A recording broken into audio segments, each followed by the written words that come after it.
Israel के प्रधानमंत्री Benjamin Netanyahu ने कहा कि भारत अमेरिका संबंधों की नींव बहुत मजबूत है और दोनों देशों को टैरिफ के मुद्दे को सुलझाने के लिए साझा आधार तलाशना चाहिए। देखिए, बेन्यामिन नेतन्याहू ने यह भी कहा कि ऑपरेशन सिंदूर के दौरान इजरायल की ओर से भारत को सप्लाई किए गए सैन्य उपकरणों ने अच्छा प्रदर्शन किया और दोनों देशों के बीच रक्षा सहयोग बढ़ रहा है।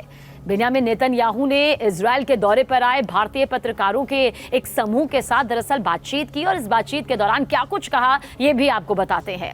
कहा गया कि जल्द ही भारत की यात्रा वो करना चाहेंगे। अमेरिकी राष्ट्रपति डोनाल्ड ट्रंप की तरफ से देखिए, भारतीय सामानों पर जिस तरह से कुल 50% शुल्क के ऐलान के बाद अब ये संबंधों में खटास के तौर पर सामने आ रहा है। भारत अमेरिका के संबंधों में जो तनाव के बीच अब इजरायली प्रधानमंत्री का ये बयान सामने आ रहा है वो बेहद खास है।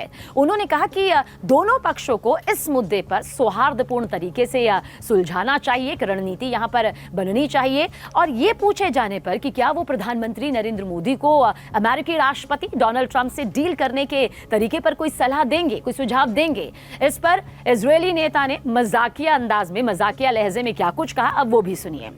उन्होंने कहा कि वो ऐसा निजी तौर पर करेंगे। नेतन्याहू ने कहा कि मोदी और ट्रंप मेरे बहुत अच्छे दोस्त हैं। हाँ, मैं मोदी को कुछ सलाह दूंगा, लेकिन निजी तौर पर उन्होंने ये कहा है। उन्होंने कहा कि भारत और अमेरिका के बीच संबंधों में बुनियादी समझ है, संबंधों का आधार बहुत ठोस है। भारत और अमेरिका के हित में होगा कि वो एक आम सहमति पर पहुंचे और टैरिफ के मुद्दे को सुलझाएं। देखिए, इजरायली प्रधानमंत्री नेतन्याहू ने यह भी कहा कि ऐसा समाधान इजरायल के लिए भी अच्छा होगा क्योंकि दोनों देश हमारे मित्र हैं। नेतन्याहू ने यह भी कहा कि खुफिया जानकारी साझा करने, आतंकवाद से निपटने और हाई टेक्नोलॉजी जैसे क्षेत्रों में भारत इजरायल सहयोग को मजबूत करने की असीम संभावनाएं हैं। आगे उन्होंने ये भी कहा कि मैं भारत आना चाहूंगा, मुझे भारत की याद आती है।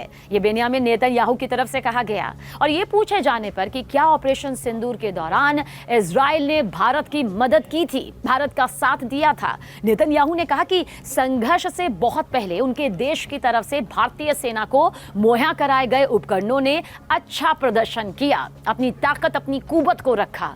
नेतन्याहू ने यह भी कहा कि हम इन्हें लैब में नहीं बल्कि युद्ध क्षेत्र में विकसित करते हैं, इसलिए इनका युद्ध परीक्षण किया जाता है। हमारे बीच मजबूत रक्षा सहयोग है और इसकी बुनियाद काफी मजबूत है।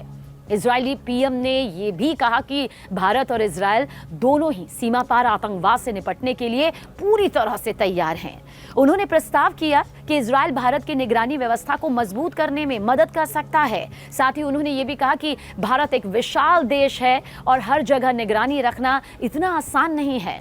हम हवाई निगरानी प्रणाली में भारत की मदद करने के लिए तैयार हैं। खुफिया जानकारी के अलावा हमें आतंकवादियों को हमला करने से पहले ही पकड़ने के लिए भौतिक क्षमता की भी जरूरत है। इसका जिक्र करते हुए भी बेन्यामिन नेतन्याहू नजर आए। देखिए, नेतन्याहू ने आगे अपनी बात को विस्तार देते हुए कहा कि आपको हमेशा आगे रहना होगा, उन्हें आपको तोड़ने की अनुमति यानी कि इजाजत नहीं देनी होगी। आपको उनकी तरफ से रची जा रही साजिश से पहले ही कार्रवाई यहां पर करनी होगी। ये आतंकवाद और आतंकियों को लेकर उनकी तरफ से कहा गया। इजरायली पीएम बेन्यामिन नेतन्याहू ने यह भी कहा कि उनका देश बेंगलुरु और तेल अवीव के बीच सीधी उड़ान शुरू करने का इच्छुक भी है। ये बहुत बड़ी बात उनकी तरफ से कही गई है।